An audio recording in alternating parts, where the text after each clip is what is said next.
Howdy, folks. I'm Limber Lily of the Valley, lithely leaning toward ladylike ladybugs. I'm Amber. And here are more ladylike ladybugs for us to lean in towards. I'm not sure why we're doing this. I don't know how we're doing this, but I guess we are. Probably to give them a little ride, like, let them sit up and cushion them on your leaves. I see. Are they walking? Am I walking? And you're just like bending down toward them so they can crawl up on you. I see. And folks, we have a live stream later on today. We hope that you can make it there. For more information, please see the end of the video. Let's get started. Alright folks, and our first letter is titled, Am I a jerk for not telling him that dinner is ready? My husband has an obsession with TikTok. He's 40, by the way, not 14. He takes his phone to the bathroom and will spend ages just mindlessly scrolling. We have 2 young kids, and I think that he does this just to get some peace. But it means that I'm constantly having to go and knock on the door and ask, are you okay? Are you going to be long? Will you come out and help with the tiny humans? It is a pain in the butt. I was making a full roast dinner and I saw him heading towards upstairs. I said that it would be ready in 20 minutes and don't be long. I set the table, I finished cooking, I plated up, I got the kids to the table, and I just thought, I'm not going to seek him out. This is ridiculous. I 100% wanted to see how long it would take him to come down on his own. 2 hours and 10 minutes. In that time, we had finished the meal. I had cleaned the table and the floor, done the dishes, and had done a load of laundry, and the kids were halfway through a film. He came down and yelled at me that I should have told him that the meal was ready. I told him that I'm not his mother, and it's not my job to go and seek him out. He stormed out, saying that he's not eating his meal now, as the roast dinners are rubbish, heated in the microwave, and it's all my fault. Am I the jerk? Alright folks, what do you think? Is this all OP's fault now? No, not the jerk. First of all, you did tell him 20 minutes. He has a phone right in his hand. He can see when it's been 20 minutes. Yeah. I think it's absurd the amount of time he is spending. It seems like he is not pulling his weight as a partner if he just can spend 2 hours and 10 minutes in the bathroom while you're looking after the kids. And so, yeah, I think it's about time he starts doing things on his own. Maybe put away that phone a little bit and, like, actually help. Yeah, I think that this is a him problem at this point in time. Maybe he needs to go into counseling if he has unhealthy coping mechanisms. Maybe this is just him trying to get out of doing work. And I think that there are a lot of reasons why he could be doing this. And I think OP's probably gut instinct that he's doing this to get out of doing chores is probably the most likely one. Mm-hmm. But maybe OP should sit down and talk to him about his phone usage and say, hey, I noticed that you're going to the bathroom an awful lot, and it seems like you're doing it to avoid helping out with the kids. What is that the case? And start that dialogue. I know those conversations can be challenging and difficult, but I think OP needs to really confront him about his behavior, especially if she wants to see a change. But let me know what you folks think. So anyhow, take care and good luck. And Squirrels Are Evil 2479 says, not a jerk. I would tell him that you're unable to meet his expectations, so in the future, he is responsible for feeding himself. You will continue to cook and feed your children, but he is on his own. The storming out is concerning. Is he this detached from the family in other areas? What does he add to the family dynamics? And Ojas Claros says, stress and extra work by the sounds of it. And Beginning Credit 6621 says, not the jerk, it's almost like he got Freaky Friday'd with one of the little kids. But it's not funny at all that you're stuck with all the cooking, cleaning, and childcare duties while he's doing whatever he's doing in the bathroom. It was way out of line for him to insult you over his own failure to prioritize his family over TikTok. There are screen time management apps that he can use to set limits on his time-sucking habit. But I'm not entirely convinced that this is what's really going on. Nobody needs to lock themselves into a bathroom just to stare at their phone. I suspect that there's something else he's hiding from you. I mean, that's a possibility. Maybe he is hiding something like a romantic partner or any number of different things, right? It's certainly a possibility, although there are some people who use the bathroom because you're supposed to not interrupt people there. Mm-hmm. So, like, as a cover, so they can just be like, oh, yeah, no, I'm just on the bathroom, definitely not avoiding the kids. Yeah, exactly. Alright folks, and our next letter is titled, Am I a jerk for asking my friend not to speak about a shared hobby when he found my white whale? I'm a 31-year-old female, and my friend, a 30-year-old male, share a mutual hobby, comics. For context, he got into collecting them himself about 4 months ago after finding out just how intense I was about it. To be honest, it is the one thing that we've really connected over, and while we do share other interests outside of this, nothing else really came close as far as the quality time and mutual enjoyment goes. Traveling long distance just to look at Facebook Marketplace posts, spending the weekends, hitting up yard sales, old bookstores, flea markets, random shops, etc. There was a very specific run that I've been obsessed with since I was a kid, and I have one issue left that would complete my set that I've been working on for over 15 years now. I've also had all of the figures, etc., that I know that were released alongside it. The last thing I need, and I've always been on the lookout for, there are a couple available online, but they're priced about $5,000, which I can't afford. He knows all about this, and I rant about it constantly. I've even had a tiny photo in a locket I wear as a joke. Last week he found one in a shop for $2. He came up behind me, saw it before I did, and picked it up without saying anything. I didn't realize what it was until he pulled it out of the bag later in the car and showed me, saying how cool it was that he found it so cheap and how he was going to get it graded and buy a case, etc. If I said that I was happy for him, I would be lying. I'm so jealous. I cried about it for 2 days. I kept thinking things like, if I had only looked at the rack from top to bottom rather than from bottom to top, I would have found it first. To be honest, it makes me sick to think about it, that I was so close. Now he says it's going to be the star of his own collection for that run. He keeps trying to talk to me about it, asking where I found all of mine, etc. I told him that I understand that he saw it first, bought it, and that he can do what he wants with it, but I was going to need some time to get over my feelings with it. I just missed out on the object of my obsession to someone myself I introduced the hobby to, who previously didn't particularly care for that specific run. I asked him not to talk to me about it, and I said that I didn't feel like going out and hunting with him for a while. He emphasized that now we can focus on finding myself one, but that's the first I've seen outside of the glass case in nearly 2 decades. Plus, I just don't want to go with him specifically, at least until I feel better. He says that I'm putting a strain on our friendship and sabotaging my own weekends. I'm refusing to go out and look for comics. I feel unmotivated because I can't be an adult about the situation. I feel like what he did wasn't wrong, but I think that I have the right to distance myself and handle my feelings if I need to. Am I the jerk? Edit for clarity, I'm not shunning him or anything. I just said that I don't want to speak to him about the specific hobby or do activities related to this one with him for a while. I'm happy to do anything else. All right, folks, what do you think? Not the jerk. I mean, what he did is not good friend behavior. It sounds like he had no interest in this until OP he wanted. Like he found the specific one that OP wanted, and then all of a sudden, I have it first. I'm gonna make this all my big thing now, and he's practically rubbing it in her face. Yeah. When you have friends like who share the same hobbies and interests, sometimes there will be situations where you both want the same thing and there's only one of them, and it's a tricky situation. But sometimes you just have to let the person who wants it more have it. Yeah, I think this is a terrible situation, and it feels like OP was robbed in a lot of ways.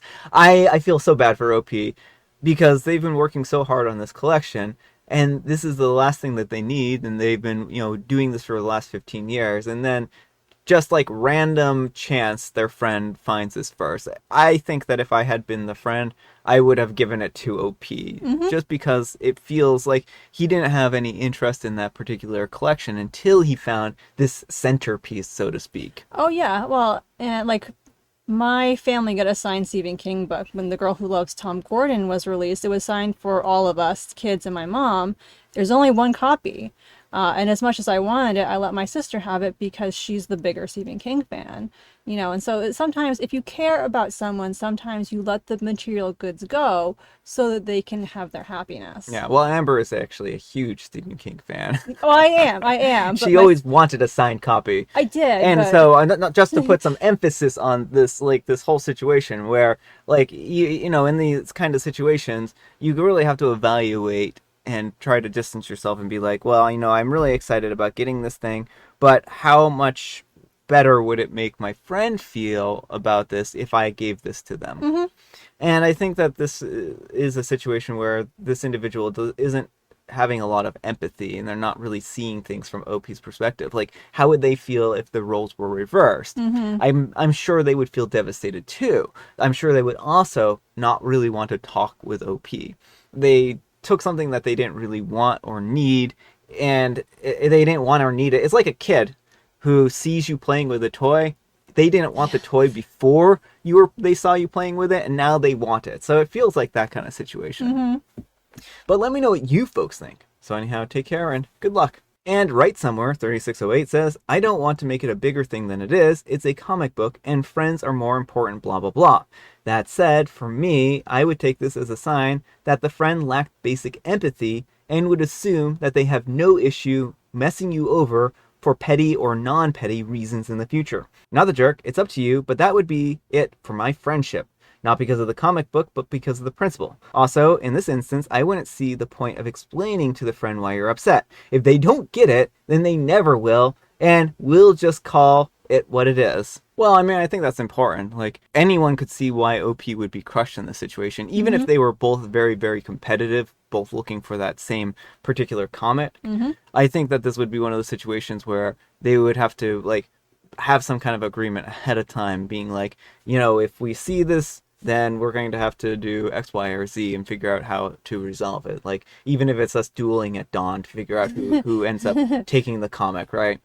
Like, I think it's understood if you're comic hunting with somebody that you're looking for stuff that they want as well as stuff that you want. And you're not going to take the things that they want, right? And Mm-hmm. they have kind of claim over. All right, folks, and our next letter is titled, Am I a Jerk for Keeping Score of Everything That I've Ever Done for My Husband? I'm a woman in my late 50s. I'm married to my husband in the early 60s. We've been married for 30 odd years. I have fulfilled the role of a traditional wife for much of our marriage, and I left paid work soon into our marriage. My husband is very successful in his business, and we live very comfortably. All of our children are adults now. My husband built his business from ground up, and I was instrumental in the early success, which set it up to be what it is today. We are having lunch with our children when my son mentioned that his wife didn't want to be a trad wife and do what I did to raise the kids. She raised concerns about how vulnerable a position it is and that she doesn't want to solely depend on him for the money. He wanted to talk to me to talk to her to convince her by telling her how it worked out for me. I said that I understood where she was coming from, and being a housewife is incredibly risky and vulnerable, especially if he leaves her and she's out of labor force for a while. He countered that it had worked out for his father and I because I trusted him as my husband to provide for me, and why couldn't his wife do the same? I told him that I have a meticulous record of all the contributions I have ever made to the family business, recently digitalized with the help of my daughter, so that if anything ever happened, I wouldn't be relying on the mercy of a man to feed myself. I told him that I have made a contingency plan over the years to minimize the risk of being a housewife and compensate for my lack of pension and benefits that I would have had I not left the labor force. My son and husband were angered by this. Both said that it showed a lack of trust, and my husband especially feels that I've had one foot out of the door our entire marriage, and that my little escape plan includes plans to shaft him out of the business. I told him the fact that he refers to it as his business rather than ours is exactly why I kept those records, and why I won't be telling my daughter-in-law to do what she wants to do. Am I the jerk? Note, it's late here, so I'm going to respond in the morning. Thank you. Good morning. Thank you for your engagement. I have read and responded to as many comments as I am able. Thank you for sharing your perspectives, and 99% of you are being really polite. I'm going to go away for a spa weekend with the women in my family this weekend, so I'm going to use that time to reflect and decide how to proceed. Take care. Edit. We have arrived at the spa and ended up to be me and my daughters, including by marriage, so it's going to be a good weekend to chat about this freely. Thank you for deciding that I'm not the jerk. My daughters read the thread and also feel that I'm not in the wrong. I'll continue to periodically engage if I see something, but for the most part, I'm going to spend quality time with my girls and relax. Bye for now. All right, folks, what do you think? Not the jerk. I think OP handled this very well. Mm-hmm. I mean, the thing is that the unfortunate reality is that if you are a stay-at-home parent, it does put you at a significant disadvantage. And first of all, no one should be forced either to be a stay-at-home parent or a working parent. Like, you should be able to have that option if you're able to. Yeah. But then secondly, like because of the risk, there does need to be some kind of contingency, and both the partners should be on board with that. Like the son shouldn't just be like, "Oh, you just need to trust me." Like he should come up with a plan if he really wants his wife to be a stay-at-home mom. Of here's what would happen in the event that something goes wrong. We're gonna put this in writing. Yeah, I mean, I think that that's a really healthy way and a healthy approach of handling things, and decide how the assets are divided before the divorce, Mm-hmm. maybe.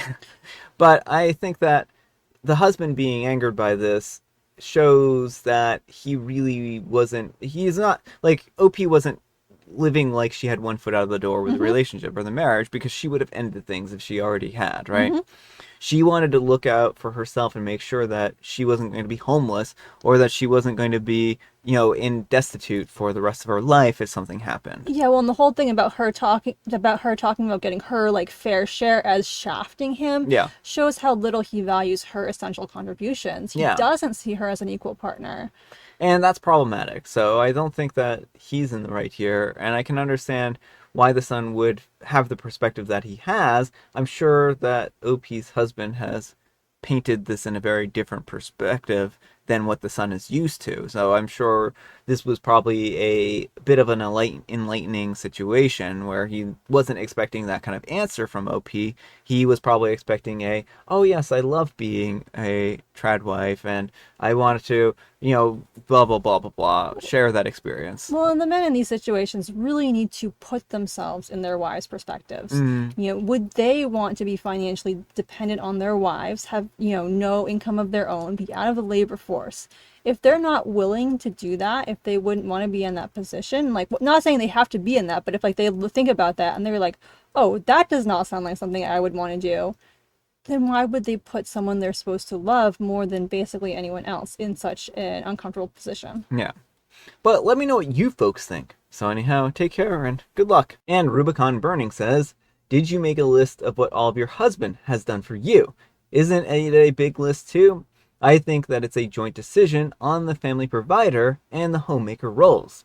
And OP replies, the difference is that my husband is being compensated for his contributions, and they have a defined monetary value, whereas mine don't. My husband has never been in a situation where he was forced to rely on me to provide for him financially, so don't be obtuse. And I intended, says, great, then he should have no issue signing all of the finances over to her. If he didn't do it, it would mean that he doesn't trust her. And OP replies, haha, I should make that suggestion, though I suspect that I know how it will be received. And I mean, I think that that's, again, like a really good point. Like, if he wants to say that he's so trustworthy, Mm-hmm. then have some skin in the game, be like, this is how much you can trust me. I promise that I'm not going to leave you high and dry and blah, blah, blah. All right, folks, it is tea time. Grab your beverages of choice. I've got some tea right here, and Amber, she has a proxy for a joke. It's very eco-friendly Mmm. because it's recycled. If you are a regular jovial Bob Stein fan, you may recognize the punchline, although the characters are a little different. Susie and Sally went to the circus on their vacation. I thought the knife thrower was terrible, exclaimed Susie. Why? Sally asked. Well, he threw all those knives at that girl and didn't hit her once. Susie's not a great friend. I would not trust Susie. I wouldn't be like in a dark alley with her. Let's put it that way. And I have Earl Grey. All right, folks, that's all the time we have for today. Thank you so much for watching. Happy Fantastic Friday. Folks, we made it to the end of the week. I can't believe it. And folks, we also have a live stream today, a little bit later in the day. I hope to see you then. Amber, we need some kind of moral advice and or guidance, and please have it a short poem. Roses are red, violets are blue. If you expect your partner to trust, then so should you. I think that works. Thanks so much for watching, and we'll see you all tomorrow.